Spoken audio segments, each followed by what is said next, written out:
नमस्ते छितेन डुक्पा रेसिपीमा तपाईहरु सबैजनालाई स्वागत गर्छु अनि आज चाहिँ म यो सजिलो तरिकामा अंडा र प्याजको पकौडाको रेसिपी शेयर गर्न गइरहेको छु। एकदमै मिठो हुन्छ। मलाई आशा छ तपाईहरुलाई अवश्य नै मन पर्छ होला भनेर रेसिपी मन परे साथी फ्यामिलीहरुसँग शेयर गरेर भिडियोलाई लाइक गर्नु चाहिँ नबिर्सिदिनुस् है। ल है त सुरु गरौँ यो सजिलो रेसिपी बनाउन। र यो पकौडाको रेसिपीको लागि मैले यहाँनिर 2वटा मिडियम साइजको प्याजलाई यसरी काटेर राखेको छु। र यो काटेको प्याजमा चाहिँ मैले एउटा अंडा पनि राख्दै छु।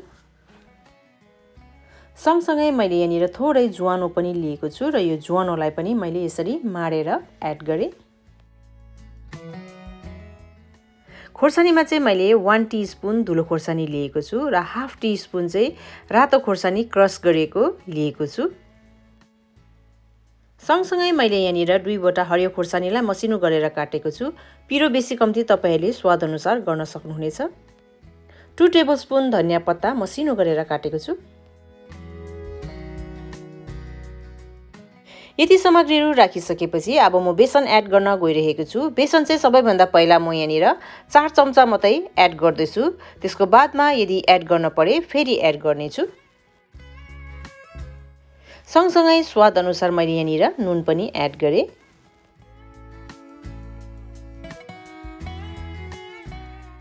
अब यी सबै राखेको सामग्रीहरुलाई ग्लोभ्स लगाएर अथवा हात सफा धोएर मिक्स गर्नुहोला।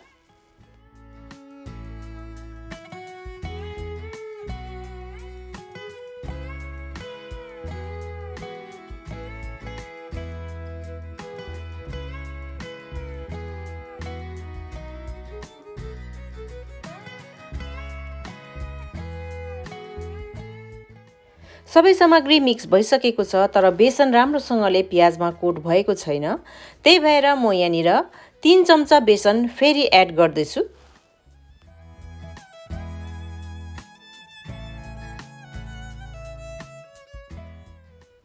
बेसन एड गरिसकेपछि फेरि एकपल्ट मिक्स गर्ने।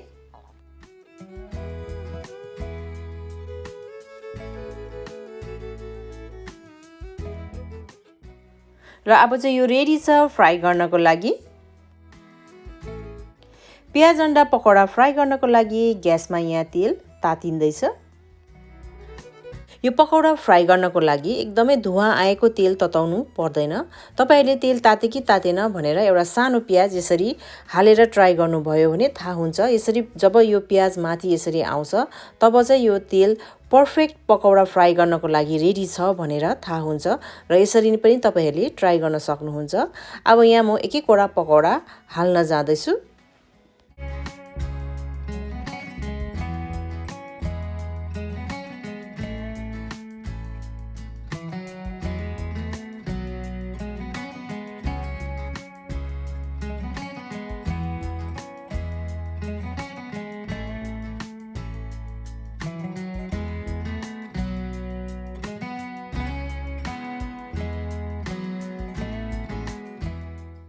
र मैले चाहिँ यो पकौडा 2 पल्ट गरेर फ्राई गर्दै छु। यहाँ मैले पहिलो चोटीमा 8वटा पकौडा फ्राई गर्दै छु।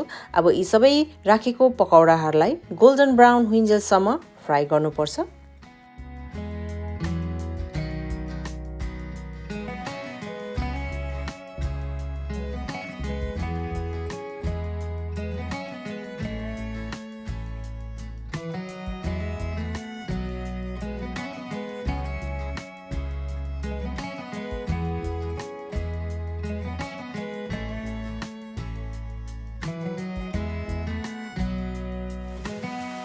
ल हेर्नुस् त दुवै साइड गोल्डन ब्राउन भएर फ्राई भइसकेको छ। एकदमै खाउखाउ लाग्दो बनेको छ। कलर एकदमै राम्रो आएको छ र एकदमै क्रिस्पी एकदमै मिठो हुन्छ। अवश्य नै घरमा एकपल्ट यो पानी झरीको मौसममा ट्राई गर्नुहोला तातो तातो चियासँग। मलाई आशा छ अवश्य नै तपाईहरुले यो रेसिपी मन पराउनु हुनेछ भनेर। रेसिपी मन परे तपाईहरुको साथी फ्यामिलीहरुसँग शेयर गरेर भिडियोलाई लाइक अनि च्यानलमा नयाँ हुनुहुन्छ भने प्लिज छितेन डुक्पा रेसिपीलाई सब्स्क्राइब गर्नु चाहिँ नबिर्सिदिनुस् है। Thank you. Bye bye.